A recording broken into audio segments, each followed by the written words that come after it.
Bonjour tout le monde et bienvenue au BookTube. Aujourd'hui, je vous présente le livre Business de tête, business de cœur de Yves Sévigny.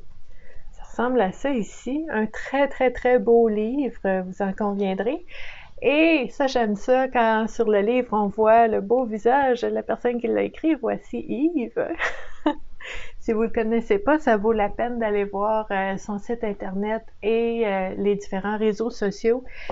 C'est une personne vraiment qui, je trouve, incarne très bien cette idée d'une business de tête et une business de cœur, quelque chose qui est très important pour moi aussi.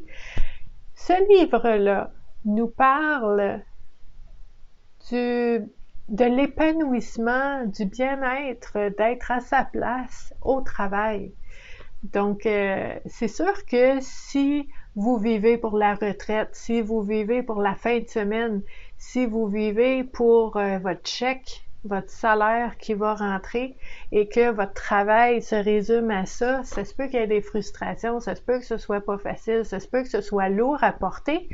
Et ce livre-là nous rappelle que oui, c'est une possibilité, c'est une expérience vraiment que plusieurs personnes font de leur vie professionnelle ou de leur vie au travail, et ce n'est pas nécessairement la seule façon de le vivre. Il est possible d'avoir un équilibre de tête et de cœur. Premièrement, pour soi-même, en tant qu'employé ou en tant que travailleur autonome comme moi, de me créer un quotidien qui, oui, on vit pas dans un monde de licorne, hein? Donc c'est vraiment, oui, il faut être capable de manger, de payer son hypothèque. Les sous sont importants, absolument. Le fait oui, il va y avoir des comptes à rendre, des impôts à faire, des choses peut-être, il y en a qui adorent ça, ça leur appartient, c'est le fun. Il y en a qui trouvent ça vraiment plate, les chiffres, c'est comme une partie obligatoire du travail. C'est, on pourrait dire, si on veut simplifier, la partie de tête, la partie du rationnel, la partie de la comptabilité, puis toutes ces affaires-là. Mais en même temps, c'est pas obligé d'être que ça. Et dans ce livre-là, oui, on nous parle vraiment de cet élan-là qu'on a dans la société en ce moment humaniser le travail, d'être bien au travail. On parle de santé mentale au travail, on parle de santé et sécurité au travail. Il y a vraiment des départements complets, des équipes de travail complètes que pour travailler sur cet élément-là, puis c'est merveilleux, c'est bien, il faut continuer dans ce sens-là. Oui, on est au travail. Moi, je dis souvent dans mes formations puis dans mes ateliers, quand on est au travail, on n'est pas assis dans notre salon. On fait pas ce qu'on veut nécessairement. On a des responsabilités, des tâches à faire. On a un poste qui est alloué, puis qu'on a eu ce poste-là, donc il y a des responsabilités qui viennent avec. C'est normal qu'on fasse pas toujours exactement ce qu'on voudrait faire ou qu'on aime faire. En même temps, on peut se créer un environnement où est-ce que ça nous fait plaisir de faire ces activités-là, ces tâches-là, pour que les choses qu'on fait, qu'on aime moins, bien, que ce soit plus facile à faire. Donc, on parle de quoi? On parle de l'équipe de travail, la synergie dans l'équipe, le complémentaire, hein? Tu sais, quand on rentre dans un milieu de travail où est-ce qu'il y a beaucoup de compétitivité, ben là, on est dans une certaine ambiance, un certain milieu, puis quand tu rentres dans un autre milieu de travail où est-ce que c'est de la complémentarité, où est-ce que les différences sont appréciées, puis que ensemble, chacun, avec notre partie du puzzle, on arrive à faire des grandes choses dans l'entreprise, c'est une autre expérience. Donc ce livre-là, pour moi, il est écrit, selon moi, pour, oui, les employés, mais aussi pour les directeurs, pour les présidents, pour les patrons. C'est quoi, je parlais de ça ce matin avec un organisme communautaire, chaque organisme, chaque entreprise est une entité à part entière. C'est pas juste des murs, des plafonds puis du béton. C'est une entité, il y a une culture. C'est quoi la culture de votre entreprise? Est-ce que cette culture-là, ces valeurs-là, la façon de faire les choses est cohérente avec vos propres valeurs, votre propre philosophie de vie, votre façon de voir les choses? C'est important que ça matche. C'est important que ce soit cohérent pour que l'équipe se sente bien. Elle va être encore plus efficace. Puis là, efficace, je vous parle en termes de, tu sais, oui, dans une entreprise, tu vas vouloir regarder peut-être les services offerts, les évaluations, les reviews, hein, sur Internet, tout le monde parle, donc on va avoir des bons reviews, on veut, peut-être faire un profit, peu importe si tu es une entreprise, mais à ce moment-là, oui, il y a tout ça, mais en même temps, comment je le fais, c'est là qu'on veut humaniser, OK? S'assurer que l'équipe est bien. S'assurer que, pas juste qu'elle est bien, c'est super important qu'elle soit bien, mais aussi que l'équipe a accès à tout ce qu'elle a besoin pour pouvoir bien faire son travail. Matériel, équipement, environnement, ambiance au travail, que ce soit propice à faire germer les idées, à faire travailler les gens pour arriver à un objectif. C'est ça aussi, on n'est pas dans notre salon, on est au travail. Donc, c'est important.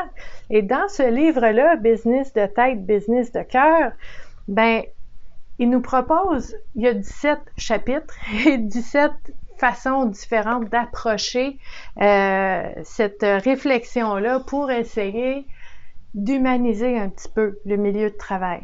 Donc, je vais juste vous regarder avec vous les différents chapitres, puis vous allez voir, c'est vraiment intéressant ce qu'on aborde là-dedans. Première chose, avant tout, avant même d'aller travailler, puis d'aller vers des objectifs, puis d'aller vers l'avenir et d'innover, non, d'où tu viens? D'où tu viens? Le potentiel, c'est où je suis maintenant. Oui, où est-ce que je veux aller? Mais maintenant, c'est super important. Donc, d'où je viens? Pourquoi? Pourquoi je veux faire les choses? OK? Est-ce que c'est pour faire de l'argent ou est-ce que c'est pour changer la vie des gens qui vont avoir accès à mes produits ou services? Ça change tout, là. Votre pourquoi est super important. Donc, d'où venez-vous? À quoi voulez-vous répondre comme besoin? C'est super important au début, mais tout au long. Faut jamais l'oublier. Pourquoi je suis là? Pourquoi j'ai commencé ça? Ensuite de ça, où allez-vous? Donc, c'est où je veux aller avec tout ça. C'est quoi ma vision? Je suis consciente du moment présent, je suis consciente de où je viens et j'ai une vision pour l'avenir. Super important, la vision. Peut-être qu'on va devoir s'adapter, être flexible, mais la vision, faut avoir quand même une idée de qu'est-ce qu'on aimerait faire avec tout ça. Ensuite de ça, chapitre 3, la force de la logique. La logique, le raisonnement, business de tête. Après ça, la puissance des émotions. C'est puissant, les émotions. Quand les gens savent pourquoi ils font quelque chose. Tu sais, moi, je parlais déjà avec un patron par le passé dans un endroit où j'ai travaillé, puis j'ai dit, écoute, je peux faire n'importe quoi. Moi, je peux être exécutante comme n'importe qui. C'est sûr que j'ai pas une personnalité exécutante. Ça me graffigne un peu, j'aime pas ça, mais je peux le faire. Je peux être exécutante. Dis saute, je vais sauter. Mais si tu me dis pourquoi je saute, point. Puis que pour moi, ça fait du sens, puis que je dis, hey, c'est important que je saute en ce moment, je vais le faire avec joie. J'ai compris pourquoi. Mes émotions, je me sens impliquée, je me sens engagée, je me sens concernée. Puis là, je vais le faire. Puis je vais le faire beaucoup plus différemment que si tu me dis, tu vas faire ça, je vais faire ça. Comment je vais le faire? Ça sera peut-être pas fameux. Donc, c'est sûr que je vous parlais de personnalité tantôt. Il n'y a pas de bonne ou de mauvaise réponse.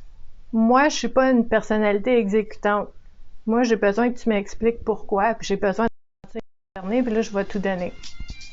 Mais pour certaines personnes, tu vas juste dire, fais ça, puis ils vont le faire, puis ils vont être contents, c'est correct. Mais n'oubliez pas, vous avez plein de types de personnes dans votre équipe.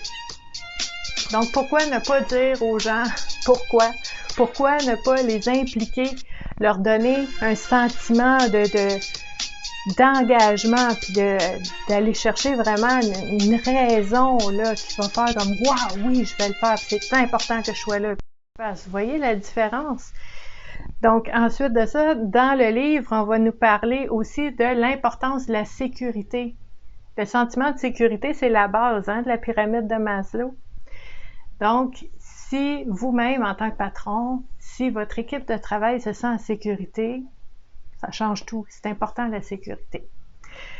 Le potentiel illimité de la rencontre de la tête et du cœur. Donc là, on embarque vraiment là, dans l'équilibre entre les deux. C'est vraiment merveilleux. Moi, j'aime beaucoup, beaucoup ce livre-là.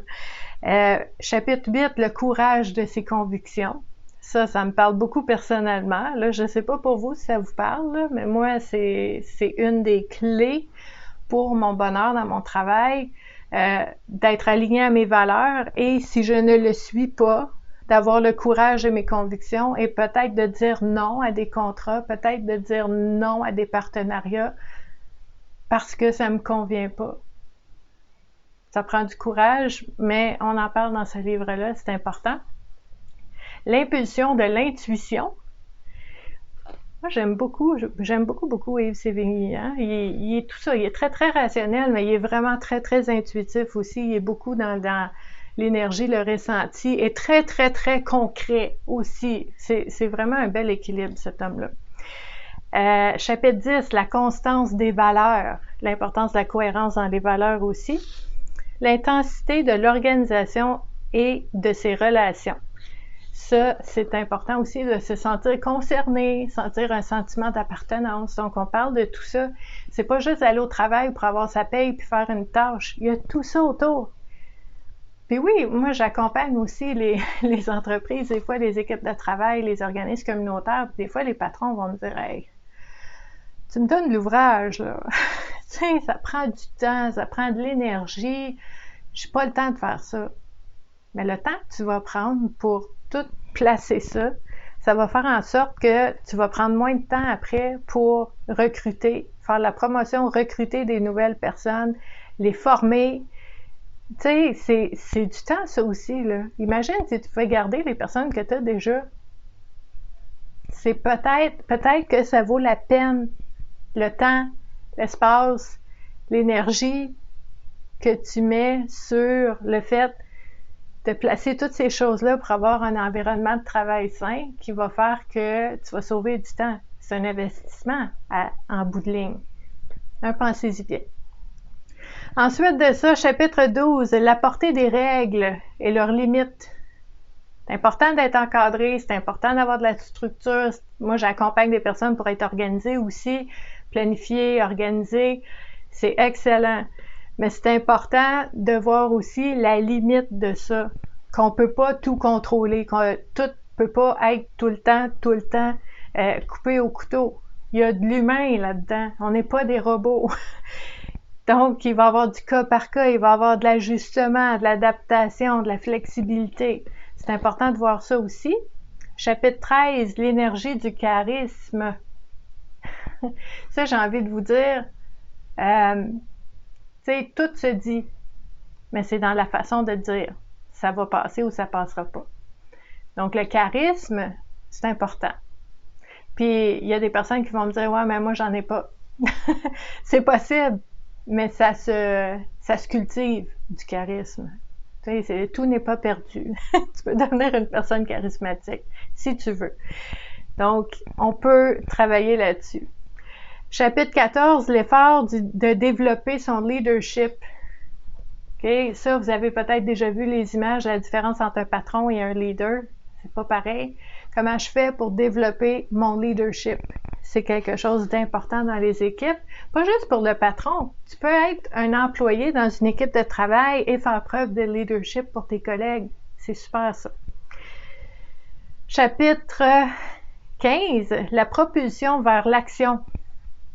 C'est correct d'être en réunion, puis d'être en concertation, puis de réfléchir, puis de faire des plans, puis d'écrire des rapports, puis de planifier des choses, mais à un moment donné, là, il va falloir que ça aboutisse.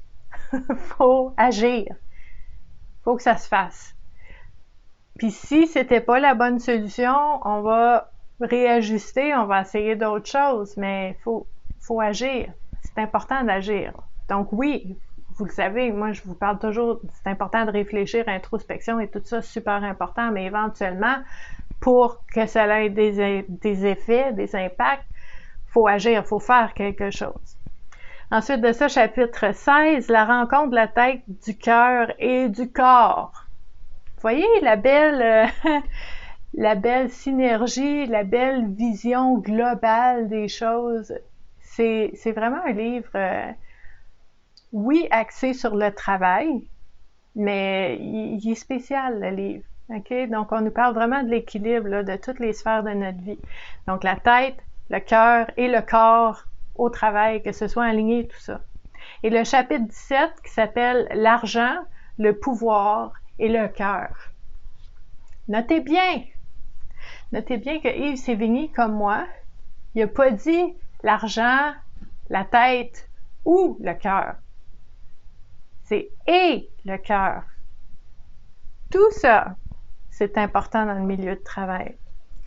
Donc, vous voyez comment c'est intéressant. Puis dans ce livre-là, c'est vraiment, il l'a écrit ici, là, il y a vraiment plusieurs entrevues qui ont été faites avec différentes personnes, des employés, des patrons, des expériences de vie là-dedans. Et c'est un beau départ pour une belle réflexion, pour savoir comment je peux faire pour avoir un travail, une business qui a du succès. Hein? On ne veut pas travailler pour rien non plus. Je veux avoir du succès. Je veux répondre à ma mission, mes objectifs. C'est important. Et je veux être bien dans mon travail et je veux que ça ressemble à mes valeurs et je veux que ça nourrisse plus que mon portefeuille. C'est un peu ça. Donc, c'est sûr que moi, quand j'ai vu le titre de ce livre-là, j'étais vraiment là, wow! OK? Parce que pour moi, pour les personnes qui me suivent depuis longtemps, vous savez que moi, j'ai choisi un modèle d'entreprise qui est très méconnu, mais que quand je l'ai vu, ça m'a vraiment là ouvert pour dire, OK, là, je suis prête à me lancer parce qu'il y a un modèle d'entreprise que je suis fière de ce modèle-là, puis je vais être à l'aise d'offrir des services au sein de ce modèle-là.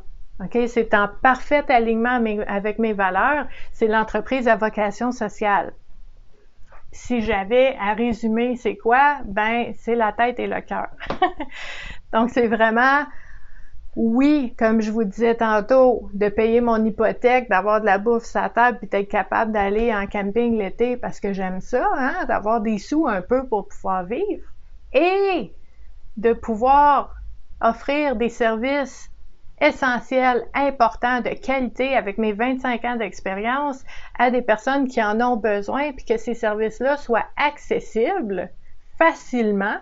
Avec moi, on n'attend pas 6 mois, 1 an, 3 mois. On a tout de suite ce qu'on a besoin et abordable. Parce que si moi, j'ai plein de services de qualité puis personne n'est capable de s'y payer, pour moi, ça fait aucun sens. Donc, l'entreprise à vocation sociale, c'est la parfaite business de cœur, business de tête pour moi. Ça va jumeler tout ça.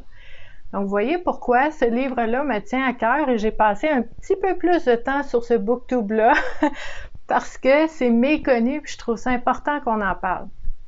Donc, je suis très heureuse que vous ayez passé ce moment-là avec moi. Je vais vous mettre dans les commentaires sous la vidéo les différents liens pour pouvoir mieux connaître Yves Sévigny et ses services et son livre Business de tête, business de cœur.